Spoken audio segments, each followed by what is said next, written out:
งามทุกสิ่งเธองามยิ่งหาใครเปรียบปานงามแต่เมื่อยามเธอยิ้มดวงตาของเธองามยิ่งยิ่งผิดยิ่งน่าพิรมเธอสวยเธอหวานจนอายลุ่มหลงเธอนั้นงามน่าชม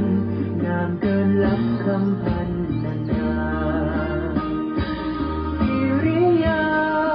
ท่าทางเธอนั้นน่ามองใครเห็นแล้วเป็นต้องชื่นชมลุ่มหลงงมงายเพียงเธอนั้นบอกเคยหันมองใจใดเธอหักตัวหักใจไว้ให้ใครสักคนวาสนาของอายนั้นถ้าหากมีได้เคียงร่วมชูชีวิตคนดีที่ฮักที่ปองจากถนอมความฮักของเฮาสองเฮานั้นจะเคียงครองเมื่อสวรรค์เฮาสองสุขใจ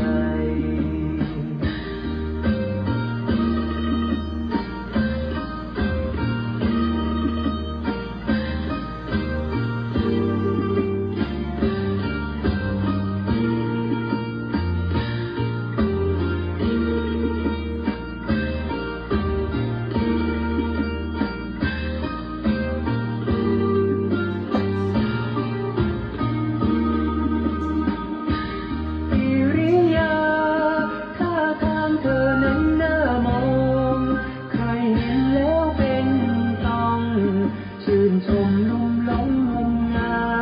ยเพียงเธอนั้นบอกเคยหันมองใจใดเธอหักตัวหักใจเก็บไว้ให้ใครสักคน